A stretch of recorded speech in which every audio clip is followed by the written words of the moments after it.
ನೀವು ನೋಡ್ತೀರಾ TV news. Shanu Rehman Hassan. ಮಾಫಿ ಸಾಕ್ಷಿಯನ್ನಾಗಿಸುವಂತೆ A14 ಪ್ರದೋಷ್ ಸಲ್ಲಿಸಿರುವಂತಹ ಒಂದು ಅರ್ಜಿಯ ವಿಚಾರಣೆ ಇವತ್ತು 59ನೇ CCH ಕೋರ್ಟ್ನಲ್ಲಿ ನಡೆಯಿತು. ಈಗ ವಿಚಾರಣೆಯನ್ನು ನಾಳೆಗೆ ಮುಂದೂಡಿದ್ದಾರೆ. ಬಟ್ ಇವತ್ತು ನಡೆದಂತಹ ವಿಚಾರಣೆ ಸಂದರ್ಭದಲ್ಲಿ ಪ್ರಾಸಿಕ್ಯೂಷನ್ ಪರ SPP ಪ್ರಸನ್ನ ಕುಮಾರ್ ವಾದ ಮಂಡಿಸಿದ್ರು. ಸುಪ್ರೀಂ ಕೋರ್ಟ್ ಮಾಫಿ ಸಾಕ್ಷಿ ಬಗ್ಗೆ ಕೊಟ್ಟಿರುವಂತಹ ತೀರ್ಪುಗಳನ್ನು ಉಲ್ಲೇಖಿಸಿದ್ರು. ಪ್ರಾಸಿಕ್ಯೂಷನ್ ಮಾಫಿ ಸಾಕ್ಷಿ ಬಗ್ಗೆ ಲಿಖಿತ ಹೇಳಿಕೆಯನ್ನು ಈಗಾಗಲೇ ಸಲ್ಲಿಸಿದೆ. A14 ಪ್ರದೋಷ್ನ ಮಾಫಿ ಸಾಕ್ಷಿಯನ್ನ ಪರಿಗಣಿಸಬಹುದು ಅನ್ನುವಂಥದ್ದನ್ನ ಮತ್ತೊಮ್ಮೆ SPP ಹೇಳಿದ್ರು.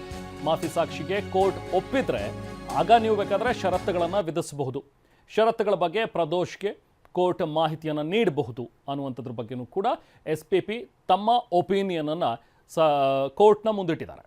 ಸೊ ಈಗ ಕೋರ್ಟ್ ಮಾಫಿ ಸಾಕ್ಷಿಯಾಗಿ ಪರಿಗಣಿಸುತ್ತಾ ಇಲ್ವಾ ಅನ್ನುವಂಥದ್ದು ಇದುವರೆಗೂ ಕೂಡ ತೀರ್ಮಾನ ಆಗಿಲ್ಲ. ಅದು ನಾಳೆಗೆ ಮತ್ತೆ ವಿಚಾರಣೆ ಮುಂದೂಡಿದೆ. ಸೊ ನಾಳೆ ಮತ್ತೆ ವಿಚಾರಣೆಯನ್ನು ಕೈಗೆತ್ತಿಕೊಂಡು ನ್ಯಾಯಾಲಯ ಏನು ಆದೇಶ ನೀಡುತ್ತೆ ಅನ್ನುವಂಥದ್ದು ಕುತೂಹಲ. ಪ್ರದೋಷ್ಗೆ ಜಡ್ಜ್ ಸುಜಾತಾ ಮಡಿವಾಳಪ್ಪ ಸಾಮ್ರಾಣಿಯವರು ಕೂಡ ಕೆಲವೊಂದಷ್ಟು ಪ್ರಶ್ನೆಗಳನ್ನು ಕೇಳಿದ್ರು. ನೀವು ಮಾಫಿ ಸಾಕ್ಷಿ ಸಲ್ಲಿಸಿರೋದು ನಿಮಗೆ ಗೊತ್ತಿದೆಯಾ ಅಂತ ಕೇಳಿದ್ರು. ಹೌದು ಸ್ವಾಮಿ, ನನಗೆ ಗೊತ್ತಿದೆ ಅಂತ ಹೇಳಿ A14 ಪ್ರದೋಷ್ ಹೇಳಿದ್ರು. ಮತ್ತೆ ನಿಮ್ಮ ಅರ್ಜಿಯಲ್ಲಿರುವಂತಹ ವಿವರಗಳು ಅದು ಸಂಪೂರ್ಣ ನಿಮಗೆ ತಿಳಿದಿದೆಯಾ, ಅಂದ್ರೆ ನಿಮ್ಮ ವಕೀಲರು ಅದನ್ನು ಸಂಪೂರ್ಣವಾಗಿ ನಿಮಗೆ ತಿಳಿಸಿ ಹೇಳಿದಾರಾ ಅನ್ನುವಂಥದ್ದನ್ನು ಕೂಡ ಕೇಳಿದ್ರು. ಅದಕ್ಕೂ ಕೂಡ A14 ಪ್ರದೋಷ್ ಹೌದು, ನನಗೆಲ್ಲ ವಿಚಾರಗಳನ್ನು ಕೂಡ ತಿಳಿಸಿದ್ದಾರೆ, ನನಗೆ ಗೊತ್ತಿದೆ ಅನ್ನುವಂಥದ್ದನ್ನು ಹೇಳಿದ್ರು. ವಿಚಾರಣೆಯನ್ನು ನಾಳೆಗೆ ಮುಂದೂಡಿದ್ದಾರೆ. ಈಗ 59ನೇ CCH ನ್ಯಾಯಾಲಯದಲ್ಲಿ ನಡೆದಿದ್ದಂಥ ವಿಚಾರಣೆ. ಸೊ ಹಾಗೆ ಮತ್ತೊಂದು ಮನವಿಯನ್ನು ಕೂಡ ಮಾಡಿದ್ರು ಪ್ರದೋಷ್ ಪರ ವಕೀಲರು. ಖುದ್ದಾಗಿ ಪ್ರದೋಷ್ನ ಹಾಜರುಪಡಿಸೋದಕ್ಕೂ ಕೂಡ ಅವಕಾಶವನ್ನು ಕೊಡಿ ಅನ್ನುವಂಥದ್ರ ಬಗ್ಗೆ. ಬಟ್ ಅದ್ರ ಬಗ್ಗೆ ಮುಂದಿನ ಹಂತಗಳಲ್ಲಿ ತೀರ್ಮಾನ ಮಾಡೋಣ. ಮೊದಲಿಗೆ ಈ ಪ್ರಕರಣ, ಈ ಒಂದು ವಿಚಾರ ಇತ್ಯರ್ಥ ಆಗಲಿ ಅನ್ನೋ ರೀತಿಯಲ್ಲಿ ನ್ಯಾಯಾಧೀಶರು ಕೂಡ ಒಂದು ಮಾತನ್ನು ಹೇಳಿದ್ರು. ಸೊ ಹಾಗಾಗಿ ನಾಳೆಗೆ ಈಗ ವಿಚಾರಣೆಯನ್ನು ಮುಂದೂಡಿದ್ದಾರೆ.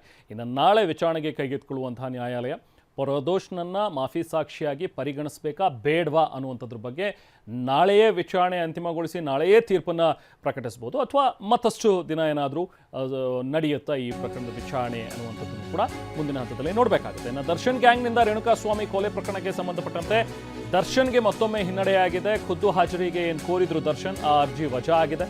ದರ್ಶನ್ ಅರ್ಜಿಯನ್ನು ವಜಾಗೊಳಿಸಿತು 59ನೇ CCH ನ್ಯಾಯಾಲಯ. ವಿಡಿಯೋ ಕಾನ್ಫರೆನ್ಸ್ ಮೂಲಕವೇ ಹಾಜರಾಗಬಹುದು ಅನ್ನುವಂಥದ್ರ ಬಗ್ಗೆ ಹೇಳಿದ್ದಾರೆ. ವಕೀಲರೊಂದಿಗೆ ಏನೇ ಮಾತನಾಡೋದಕ್ಕಿದ್ರೂ ಕೂಡ ಅದಕ್ಕೆ ಖಾಸಗಿತನದ ವ್ಯವಸ್ಥೆಗೆ ಕೂಡ ಸೂಚನೆಯನ್ನು ಕೊಟ್ಟರು.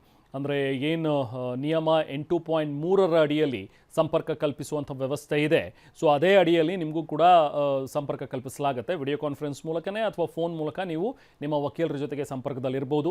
ವಿಚಾರಣೆ ಆರಂಭಕ್ಕೂ ಮುಂಚೆ ನೀವು ಮಾತಾಡ್ಬೋದು, ವಿಚಾರಣೆ ಮುಗಿದ ನಂತರವೂ ಮಾತಾಡ್ಬೋದು. ಇನ್ ಬಿಟ್ವೀನ್ ಕೂಡ ನಿಮಗೇನಾದರೂ ಸಲಹೆ ಸೂಚನೆಗಳನ್ನು ನೀಡಬೇಕು, ಮಾತಾಡಬೇಕು ಅನ್ನೋಂಥದ್ದಿದ್ರೆ ಅದಕ್ಕೂ ಕೂಡ ಅವಕಾಶವನ್ನು ಮಾಡಿಕೊಡ್ತೀವಿ. ಆದರೆ ಖುದ್ದು ಹಾಜರಾತಿಗೆ ಅವಕಾಶ ಇಲ್ಲ ಅನ್ನುವಂಥದ್ದನ್ನು ನ್ಯಾಯಾಲಯ ಮತ್ತೊಮ್ಮೆ ಸ್ಪಷ್ಟವಾಗಿ ಹೇಳಿದೆ. ಸೊ ಅಲ್ಲಿಗೆ CCH ಕೋರ್ಟ್ ಈ ದರ್ಶನ್ ಅರ್ಜಿ ಏನಿತ್ತು ಆ ಅರ್ಜಿಯನ್ನು ಈಗ ಸ್ಪಷ್ಟವಾಗಿ ವಜಾಗೊಳಿಸಿದೆ. ಅಲ್ಲಿಗೆ ದರ್ಶನ್ ಏನು ಕೇಳ್ಕೊಳ್ತಾ ಇದ್ರು, ನಮಗೆ ಖುದ್ದು ಹಾಜರಾತಿಗೆ ಅವಕಾಶ ಕೊಡಿ ಅನ್ನುವಂಥದ್ರ ಬಗ್ಗೆ, ಸೊ ಅದು ವಜಾಗೊಂಡಿದೆ. ಈಗ ಸಾಕ್ಷ್ಯ ವಿಚಾರಣೆ ವೇಳೆ ಅಗತ್ಯವಿರುವಾಗ ಅವರು ಸಂಪರ್ಕ ಮಾಡ್ಬೋದು, ಅದಕ್ಕೂ ಕೂಡ ಅವಕಾಶ ಇದೆ. ವಕೀಲರೊಂದಿಗೆ ಆರೋಪಿಗಳ ಸಂಪರ್ಕಕ್ಕೆ ಈ ಹಿಂದಿನಿಂದಲೂ ಕೂಡ ಅವಕಾಶವನ್ನು ಕೊಟ್ಟಿದ್ವಿ. ಅದೇ ರೀತಿ ದರ್ಶನ್ಗೂ ಕೂಡ ಅವಕಾಶ ಇದ್ದೇ ಇರುತ್ತೆ. ಸಾಕ್ಷ್ಯ ವಿಚಾರಣೆಗೆ ಮೊದಲು, ನಂತರ ಅಥವಾ ಮಧ್ಯದಲ್ಲೂ ಕೂಡ ನೀವೇನಾದರೂ ಸಂಪರ್ಕ ಮಾಡ್ಬೋದು ಅಂತೇಳಿ ಮಾಡಬೇಕು ಅಂದರೆ ಅದನ್ನು ಮಾಡಬಹುದು. ಕೋರ್ಟ್ನ ತಾಂತ್ರಿಕ ವಿಭಾಗಕ್ಕೆ ಕೋರ್ಟ್ ಕೆಲವೊಂದಷ್ಟು ಸೂಚನೆಯನ್ನು ಕೊಟ್ಟಿದೆ. ಇನ್ನಷ್ಟು ಬಲಗೊಳಿಸಿ, ಯಾಕಂದರೆ ಇಲ್ಲಿಂದ ಮಾತಾಡೋದಲ್ಲಿ ಕೇಳಿಸೋದಿಲ್ಲ, ಕೆಲವೊಂದಷ್ಟು ಸತಿ ಸಿಗ್ನಲ್ ಪ್ರಾಬ್ಲಮ್ ಇದೆ, ಕೆಲವೊಂದಷ್ಟು ಸತಿ ಲೈನ್ ಸರಿ ಇರೋದಿಲ್ಲ, ನಾವು ಮಾತಾಡೋದಕ್ಕೆ ಸಮಸ್ಯೆ ಆಗುತ್ತೆ. ಖುದ್ದಾಗಿ ಹಾಜರಿದ್ದರೆ ಅಟ್ಲೀಸ್ಟ್ ಅಲ್ಲೇ ಪಕ್ಕದಲ್ಲೇ ಮಾತಾಡ್ಕೋಬೋದು, ಸಲಹೆ ಸೂಚನೆ ಪಡಿಬೋದು ಅಂತಲೇ ಕೇಳಿದ್ದು ದರ್ಶನ್ ಪರ ವಕೀಲರು. ಬಟ್ ಅದಕ್ಕೆ ಅವಕಾಶವನ್ನು ಕೊಟ್ಟಿಲ್ಲ. ಏನಿದ್ರು ತಾಂತ್ರಿಕ ವ್ಯವಸ್ಥೆ ಏನಾದರೂ ಸರಿ ಇಲ್ಲ ಅಂತ ಹೇಳಿದ್ರೆ ಅದನ್ನು ಬಲಗೊಳಿಸೋಣ. ಸೊ ಹಾಗಾಗಿ ಸಿವಿಲ್ ಕೋರ್ಟ್ನ ತಾಂತ್ರಿಕ ವಿಭಾಗಕ್ಕೂ ಕೂಡ ಕೋರ್ಟ್ ಸೂಚನೆಯನ್ನು ಕೊಟ್ಟರು. ಜಡ್ಜ್ ಸುಜಾತಾ ಮಡಿವಾಳಪ್ಪ ಸಾಮ್ರಾಣಿಯವರು ಕೂಡ ಸೂಚನೆಯನ್ನು ನೀಡಿದ್ರು. ಅದನ್ನು ಸರಿಪಡಿಸಿ, ಏನೇ ತೊಂದರೆ ಇದ್ರೂ ಕೂಡ, ತಾಂತ್ರಿಕವಾಗಿ ಏನೇ ಸಮಸ್ಯೆ ಇದ್ರೂ ಕೂಡ ಅದನ್ನು ಫಸ್ಟ್ ಸರಿ ಮಾಡಿ ಅನ್ನುವಂಥದ್ರ ಬಗ್ಗೆಯೂ ಕೂಡ ಸೂಚನೆಯನ್ನು ಕೊಟ್ಟಿದ್ದಾರೆ.